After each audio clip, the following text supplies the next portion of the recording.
Bienvenidos a nuestro encuentro aquí en Educación 360, segundo programa donde vamos a estar hablando hoy sobre las comunidades de aprendizaje. Gracias por acompañarnos en esta apuesta justamente desde el espacio del proyecto Transformación Educativa, que busca que usted esté informado para luego poder decidir y poder opinar con responsabilidad. Empezamos ya a desandar el programa de esta edición, Educación 360. Volvemos luego de la pausa. Gracias por seguir con nosotros aquí en Educación 360. A continuación, detalles puntuales de lo que es el proyecto de transformación educativa en las siguientes placas. ¿Qué es el proyecto Diseño de la Estrategia de la Transformación Educativa del Paraguay 2030? Transformación Educativa es un proyecto que apunta a renovar las políticas educativas de nuestro país.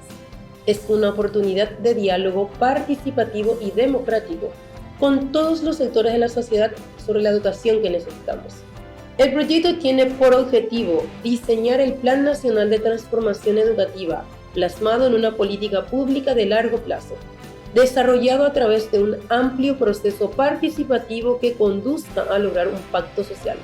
El proyecto está liderado por un comité estratégico, integrado por las máximas autoridades del Ministerio de Educación y Ciencias, Ministerio de Hacienda, Secretaría Técnica de Planificación del Desarrollo Económico y Social, Unidad de Gestión de la Presidencia de la República y por referentes de la sociedad civil. Estos son elementos importantes del proyecto de transformación educativa para que usted maneje la información de primera mano. Con esto nosotros vamos a la siguiente pausa. A la vuelta de la pausa, sigan con nosotros, se viene lo mejor, las entrevistas aquí en Educación 360. Volvemos luego de la pausa, nosotros seguimos en el espacio de Educación 360, espacio de comunicación del proyecto Transformación Educativa, donde buscamos también tener a los protagonistas y personas de una opinión valedera sobre lo que significa este proceso de transformación, no solamente de la educación, sino también del país. Hoy nos acompaña justamente el investigador y docente en temas de políticas educativas, el señor Rudy Elías. Rudy, gracias por tu tiempo con nosotros. Muchas gracias por la invitación. Pero justamente venimos conversando, este es nuestro segundo programa, y como pregunta disparadora a todos nuestros invitados es, ¿qué le pasó a la educación en el Paraguay? Bueno, realmente es una pregunta que, no sé, se puede analizar desde diferentes ámbitos, ¿verdad? Evidentemente podríamos pensar un poco en una línea histórica de la educación. Nosotros, a pesar que llevamos 30 años de un proceso de transición democrática, venimos con una pesada carga histórica, una herencia de lo que fue la dictadura y lo que ha implicado eso para la educación, y que se ha desmontado, yo diría parcialmente, es decir, que muchos de los elementos de una educación que sirvió de sustento para un modelo social, político, autoritario, no se ha podido totalmente cambiar en todo este tiempo. Es decir, creo que ha sido una de las bases de la reforma de los 90 justamente discutir o plantear lo que sería una educación para una sociedad democrática, pero todavía, Juan Pablo, creo que tenemos deuda en ese sentido. Para mí, cuando muchas veces cuando me preguntan sobre cómo podría evaluar la situación de la educación en nuestro país, recurro a lo que dice la Constitución Nacional y cómo se define los fines de la educación en la Constitución. Para mí que es un artículo muy lúcido que tenemos en nuestra Constitución de los 90, ¿verdad? Y es interesante como muchos de esos aspectos que se señala como fines de la educación estamos bastante lejos de cumplir. Hablamos de construir una sociedad democrática, pluralista, desarrollo de un pensamiento crítico, de desaparición de todas las formas de discriminación, de respeto a la pluralidad. Y fíjate cómo esos elementos, no podemos tampoco decir que no se ha hecho nada. Se han hecho esfuerzos, por ejemplo, en educación bilingüe, en una serie de campos, ¿verdad? Pero vemos como todavía esos elementos estamos bastante lejos de alcanzar. Y a eso, podemos decir, se nos sumó la pandemia. Que ha sido un elemento realmente para el debate a futuro también el proceso de lo que ha dejado la pandemia, ¿no? Sí. Yo creo que por un lado ha desnudado muchos de estos problemas que te estoy mencionando, o que lo ha puesto mucho más en evidencia, y por otro lado generó una serie de desafíos y de respuestas que incluso hay respuestas interesantes que se pudieron hacer en este tiempo. Es decir, que también creo que ha sido un periodo de aprendizaje. Profesor Elías, la cuestión también de nuestro programa en este episodio es hablar de la comunidad de aprendizaje. Agarro eso último que decía del hecho de la pandemia, como un elemento disparador también de mostrar que la familia es un entorno importante para el proceso de aprendizaje, ¿no?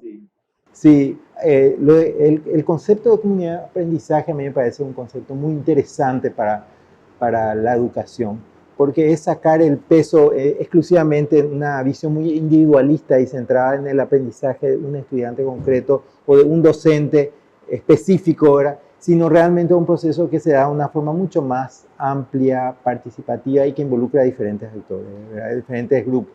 Desde, por supuesto, docentes, estudiantes, pero también la familia, la comunidad, y donde se tienen que crear una serie de condiciones para que realmente se produzca un proceso de aprendizaje y de desarrollo que queremos lograr con la educación. ¿Cuáles serían esos? Ya que trajiste el tema de la pandemia, es decir, empezamos hablando de la pandemia, ¿verdad?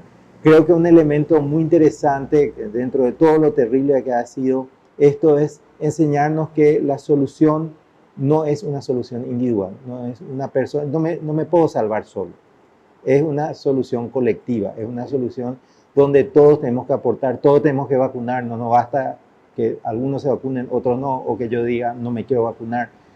Es una salida colectiva donde la solución no pasa exclusivamente por un problema individual, no es un sálvese quien pueda, sino realmente tenemos que hacer.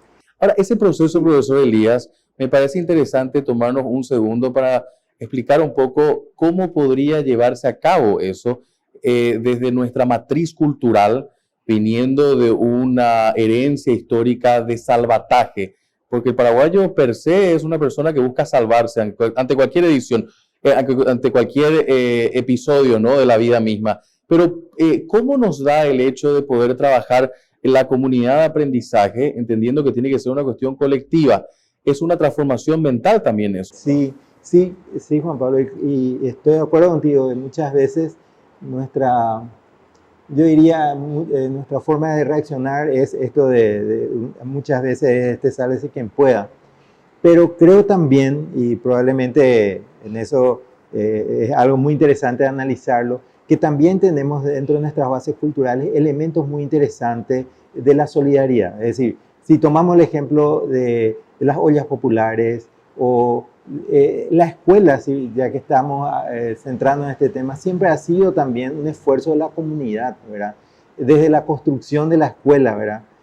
Todo lo que lo han aportado las propias comunidades, las propias familias, y creo que ese es un elemento muy interesante de fortalecer y de potenciar, y que viene, yo creo que encaja muy bien con esta idea de un modelo más de experiencia comunitaria o de comunidad de aprendizaje. Lastimosamente el tiempo siempre en televisión es mezquino ante la posibilidad de poder seguir ahondando, profesor Elías, pero ¿qué le deja transformación educativa a este proceso? Que realmente vamos a vivirlo seguramente. Bueno, yo veo que me ha tocado participar en diferentes etapas, sobre todo en una etapa inicial como miembro del comité asesor, ¿verdad?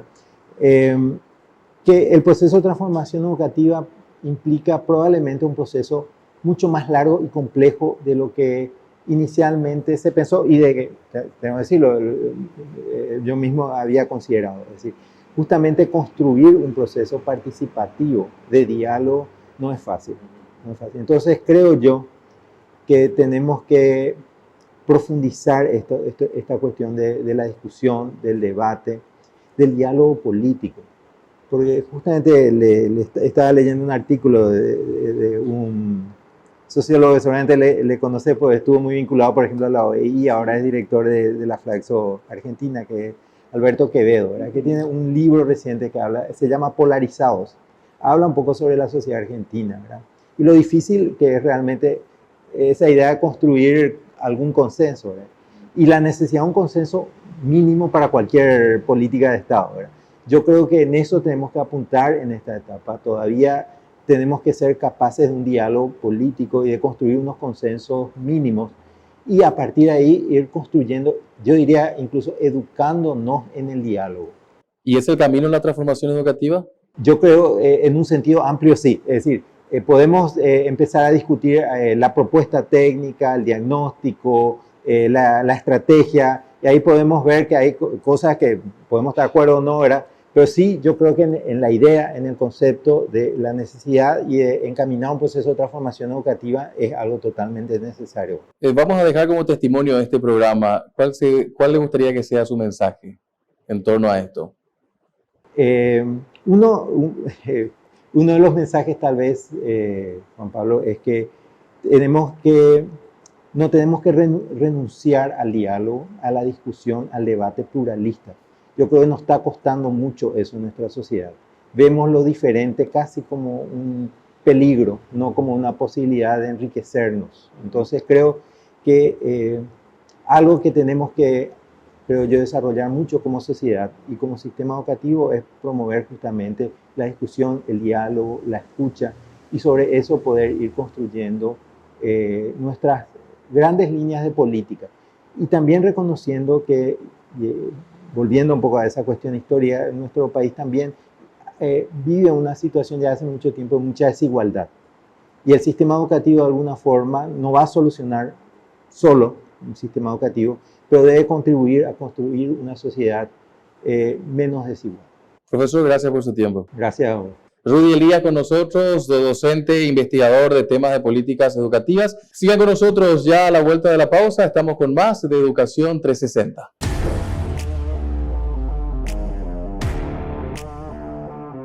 Gracias por estar con nosotros. Seguimos de vuelta aquí en la TV Pública dentro del espacio Educación 360. Es un canal de comunicación del proyecto Transformación Educativa. En este programa estamos hablando justamente sobre lo que es el concepto de comunidad de aprendizaje. ¿Y quién mejor que una persona en el campo, justamente de la experiencia? Estamos con la directora Selva Miranda. Ella es directora de la escuela CACUPEMI, que se encuentra, tengo entendido, en el Bañado Norte, me va a corregir, y que forma parte del proyecto de la Asociación Fe y Alegría. Doña Selva, gracias por estar con nosotros. Mucho gusto, feliz de estar en este lugar. Evidentemente nuestros centros educativos se encuentran en los Bañados de Asunción y en diferentes lugares del país, en zona rural. ¿Cómo se vive la experiencia de vivir un poco en estas comunidades el concepto de aprendizaje?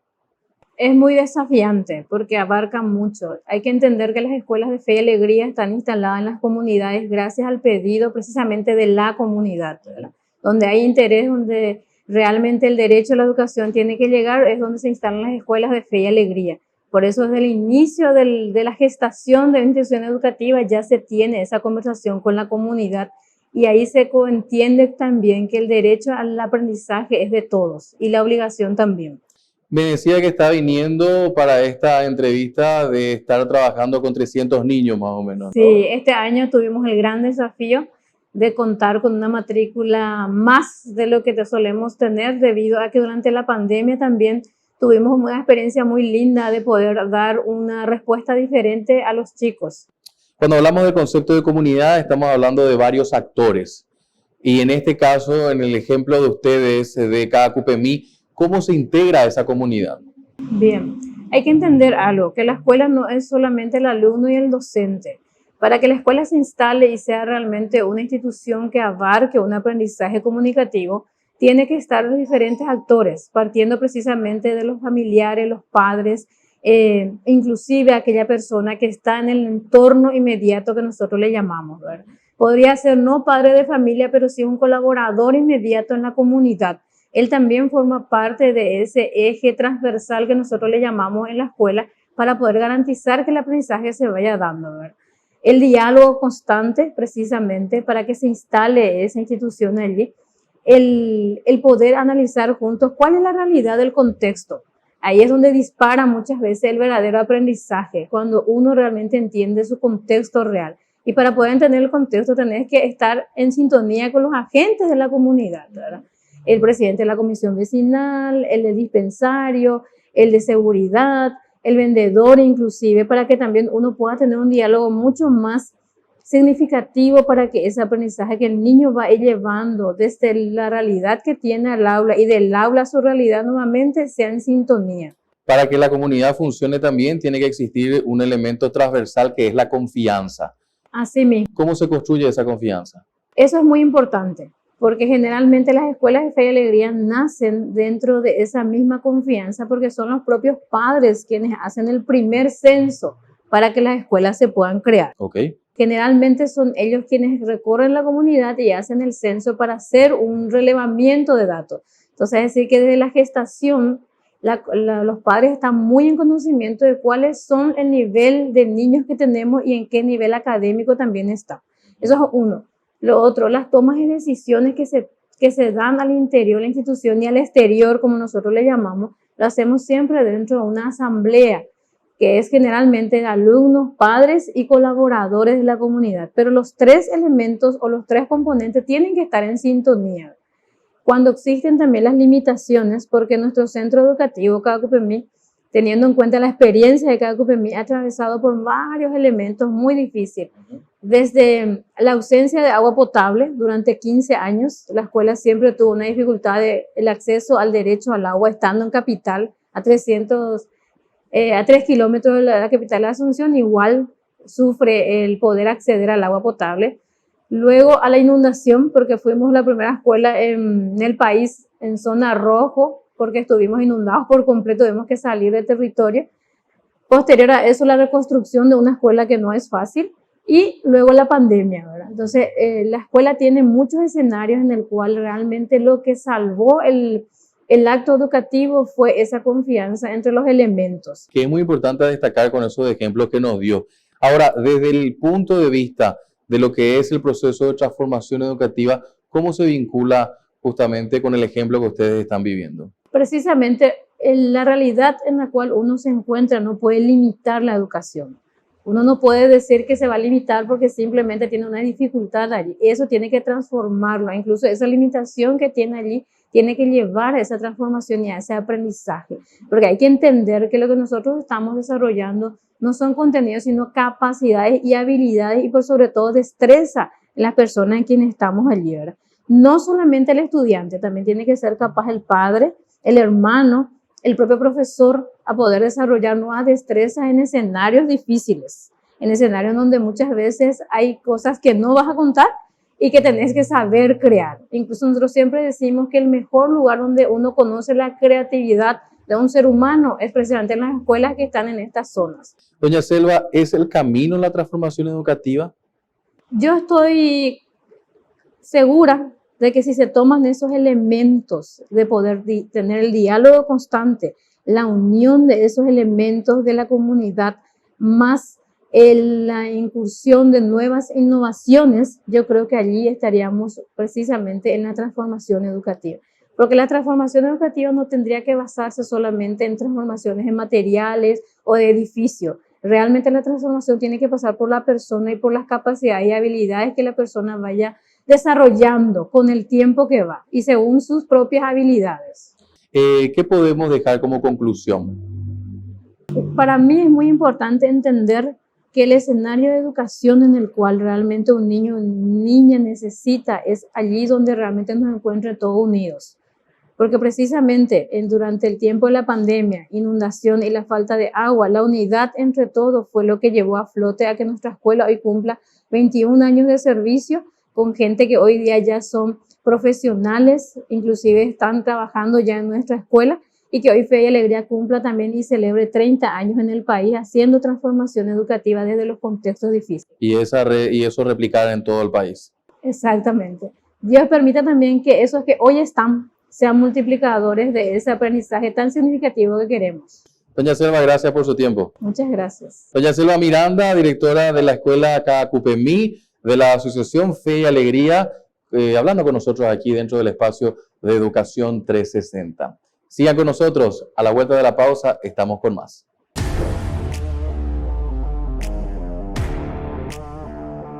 A continuación, vamos con el editorial, aquí en Educación 360, en esta edición hablando sobre comunidades de aprendizaje.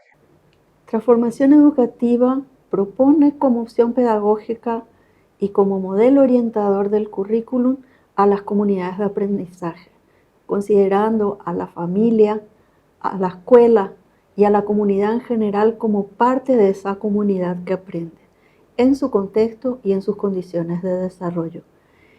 El otro aspecto que incorpora a la comunidad educativa, el tema de comunidades de aprendizaje, es el eje virtual. Una necesidad ya para nuestros días y en las condiciones en las que nos encontramos, en que nos bombardean todo el día con una serie de informaciones que tenemos que desarrollar un espíritu crítico para juzgar cuáles son aquellas que realmente son útiles para nuestro contexto y desarrollo. De forma general, las comunidades de aprendizaje podemos definirlas como un proyecto basado en un conjunto de actuaciones educativas de éxito dirigidas a la transformación social y educativa. Este modelo educativo está en consonancia con las teorías científicas a nivel internacional que destacan dos factores claves para el aprendizaje en la actual sociedad: las interacciones y la participación de la comunidad.